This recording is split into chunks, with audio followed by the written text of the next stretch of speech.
श्यावरी रामचंद्र भगवान की जय हो। मोर मुकुट बंसी वाले की जय हो। पवन सुत हनुमान की जय हो। सभी को मेरा राम राम। आइए शिव पुराण की कथा सुने। सावन महीना में शिव पुराण की कथा सुनने से बहुत लाभ होता है और आप भी अपने घर में जरूर शिव पुराण की कथा सुने। वाराणसी तथा विश्वेश्वर का महात्म्य आता है शिव पुराण में। भगवान स्वयं सदाशिव अपने मुख से काशी का बहुत ही बखान किया है। तो आइए आज इस कथा में आप सुनिए। उससे पहले दो पंथी महेश्वर भोलेनाथ की आप भी सुनिए और आप याद भी कीजिए। कर्पूरे घोरं करुणा अवतारं संसारे सारं भुजगेन्द्रहारं सदा वसन्तं हृदयारविन्दे भवं भवानी सहितं नमामि। भवं भवानी सहितं नमामि।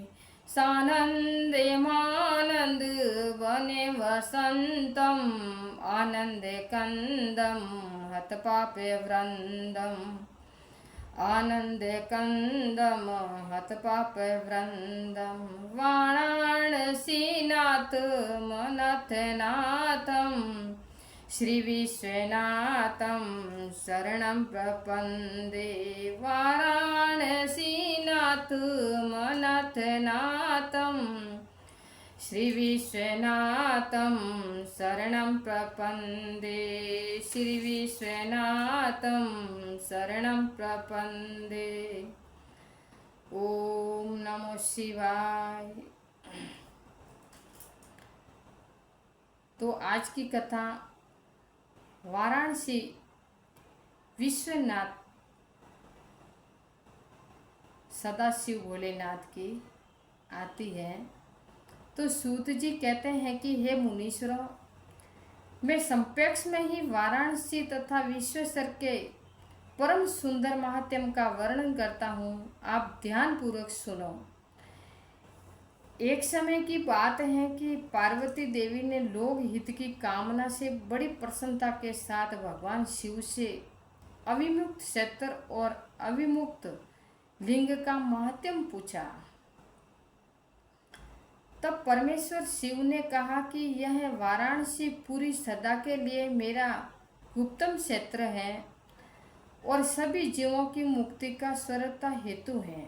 इस क्षेत्र में सिद्धगण सदा मेरे व्रत का आश्रय ले नाना प्रकार के वेश धारण किए मेरे लोग को पाने की इच्छा रखकर जीवात्मा और जितेंद्रिय हो नित्य महायोग का अभ्यास करते हैं। उस उत्तम महायोग का नाम है पाशुपत योग।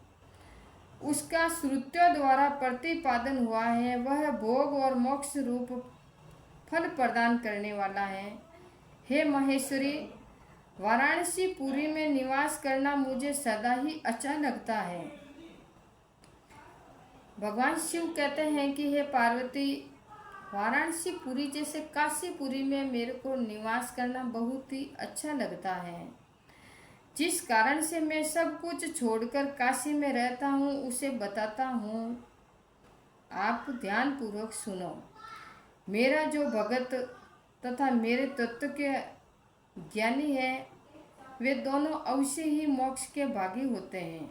उनके लिए तीर्थ की अपेक्षा नहीं है। विहित और अविहित दोनों प्रकार के कर्म उनके लिए समान हैं।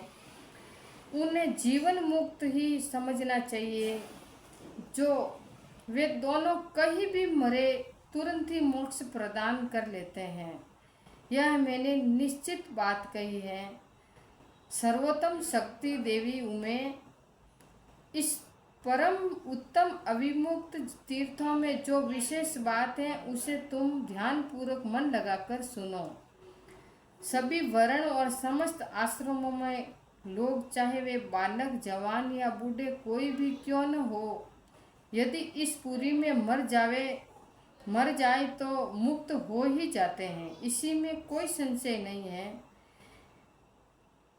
स्त्री अपवित्र हो या पवित्र, कुमारी हो या विवाहिता, विधवा हो या वध्या, रजुशाला हो या प्रसूता, संस्कारहीन अथवा जैसी तैसी कैसी भी क्यों नहीं हो, यदि इस क्षेत्र में मरी तो अवश्य ही मोक्ष की भागिनी होती है, इसी में कोई संदेह नहीं है।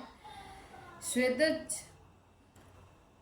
अंडज, उद्भिज अथवा जरायुज प्राणी जैसे यहाँ मरने पर मोक्ष पाता है, वैसे ही और कहीं नहीं पाता है।